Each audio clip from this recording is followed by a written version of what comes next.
Hi everyone. Today I'd like to read The Talking Eggs.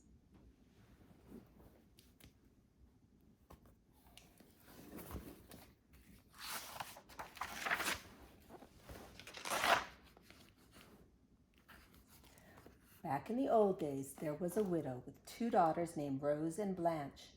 They lived on a farm so poor it looked like the tail end of bad luck.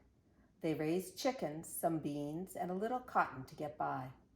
Rose, the older sister, was cross and mean and didn't know beans from birds' eggs. Blanche was sweet and kind and sharp as 40 crickets. But their mother liked Rose the best because they were alike as two peas in a pod, both bad-tempered, sharp-tongued, and always putting on airs. The mother made Blanche do all the work around the place. She had to iron the clothes each morning using an old iron filled with hot coals, chop cotton in the afternoon, and string the beans for supper.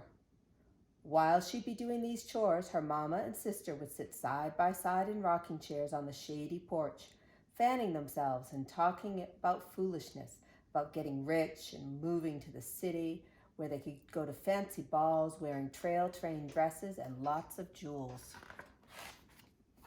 One hot day, the mother sent Blanche to the woods to fetch a bucket of water.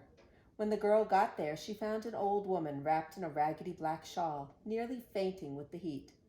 "Please, child, give me a sip of water," the old woman said. "I'm about to die of thirst." "Yes, Auntie," said Blanche, rinsing her bucket out and dipping up some clean, cool well water. "Drink what you need." "Thank you, child," said the old woman when she'd taken swallow after swallow of water. "You got a spirit of do right in your soul." Then she walked right down the path that led to the deep woods.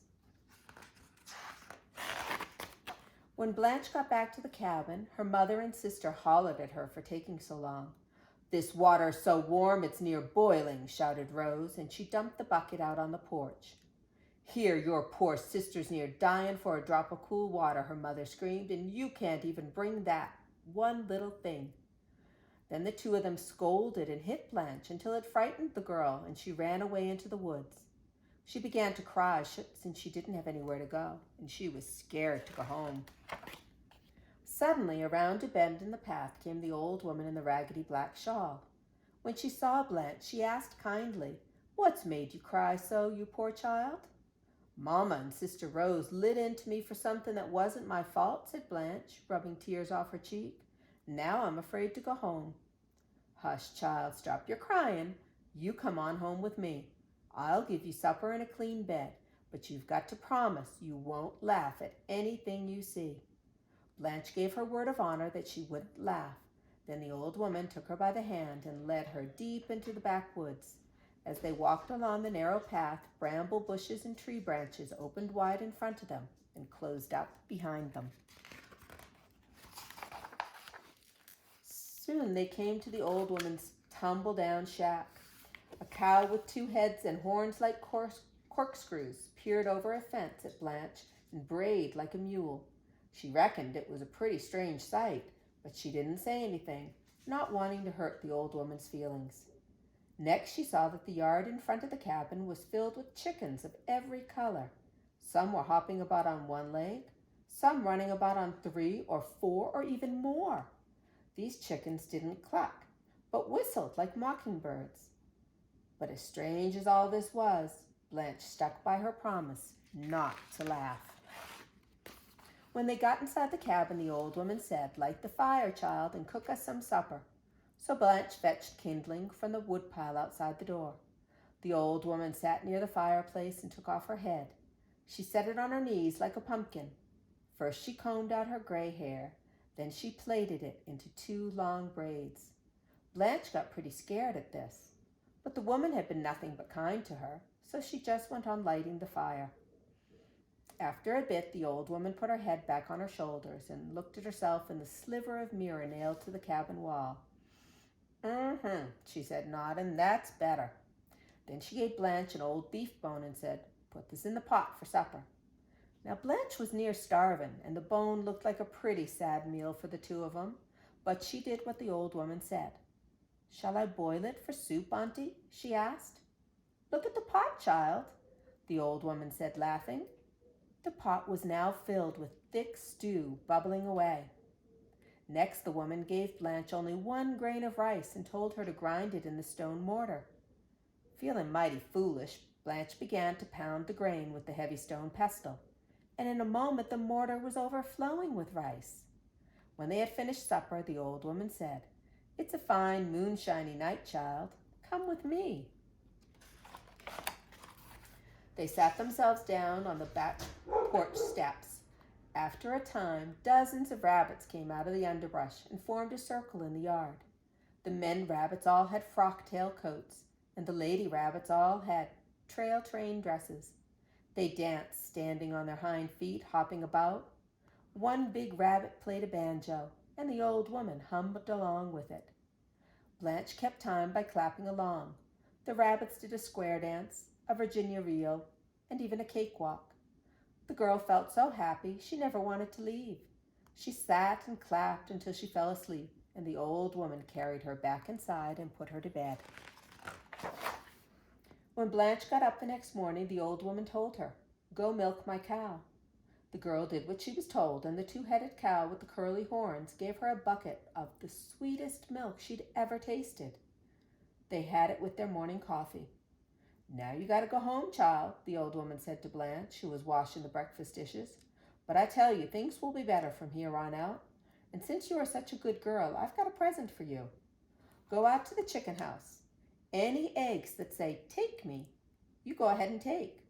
But if you hear any say, 'Don't take me,' you leave them be. When you get near home, throw those eggs one after another over your left shoulder so they break in the road behind you. Then you'll get a surprise." When Blanche got to the little chicken house, she found all the nests filled with eggs. Half were gold or silver or covered with jewels. Half looked no different from the eggs she got from her chickens back home. All the plain eggs told her, "Take me, take me." All the fancy ones cried, "Don't take me."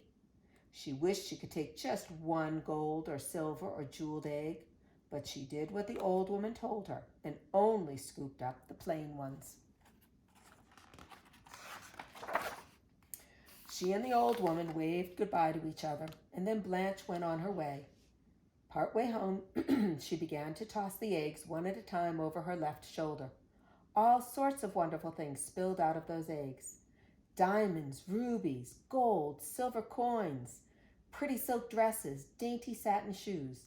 There was even a handsome carriage that grew in a wink from the size of a matchbox, and a fine brown and white pony that sprouted from the size of a cricket to draw it. Blanche loaded all these lovely things into the carriage and rode the rest of the way home like a grand lady. When she got back to the cabin, her mother and sister just gawked at her new finery. "Where did you get all those things?" her mother asked. Making Rose help Blanche carry the treasures inside. That evening, the mother cooked supper for the first time since Blanche had been old enough to hold the skillet, all the time telling Blanche what a sweet daughter she was.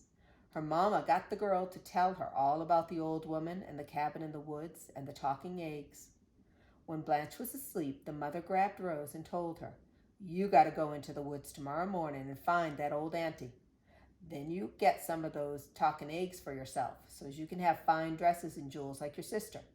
When you get back, I'll chase Blanche off and I'll keep her things for myself. Then we'll go to the city and be fine ladies like we was meant to be." "Can't we just run off tonight so's I don't have to go poking through the woods looking for some crazy old auntie?" Rose whined.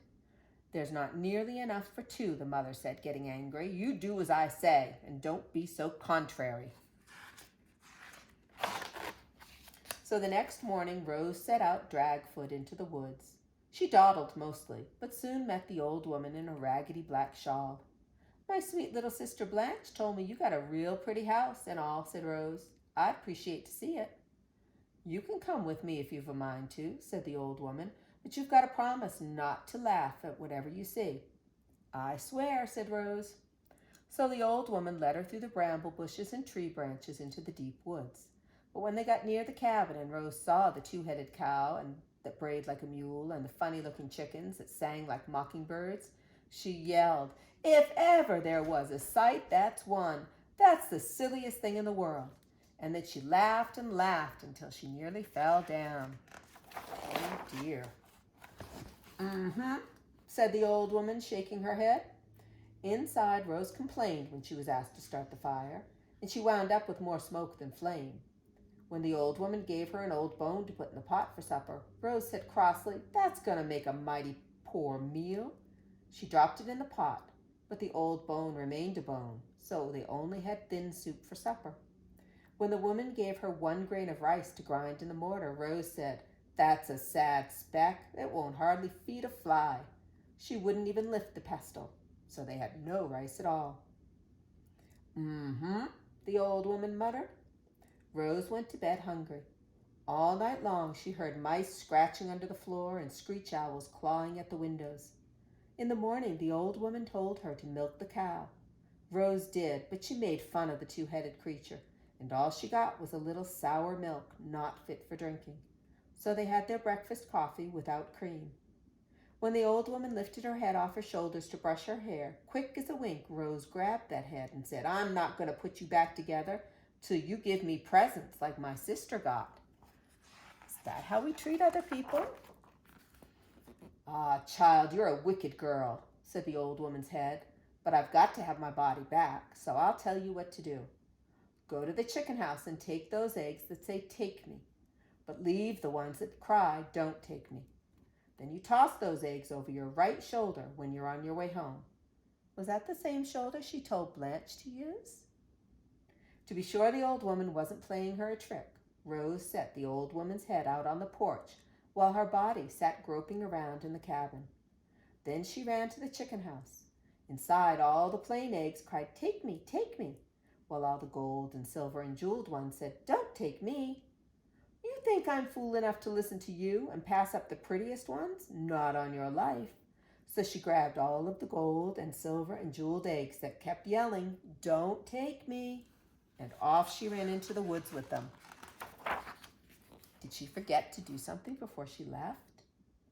As soon as she was out of sight of the old woman's cabin, she tossed the eggs over her right shoulder as fast as she could. But out of the shells came clouds of whip snakes, toads, frogs, yellow jackets, and even a big old gray wolf. These began to chase after her like pigs after a pumpkin. Hollering bloody murder, Rose ran all the way to her mother's cabin. When the woman saw the swarm of things chasing her daughter, she tried to rescue her with a broom, but the wasps and the wolf and all the other creatures wouldn't be chased off.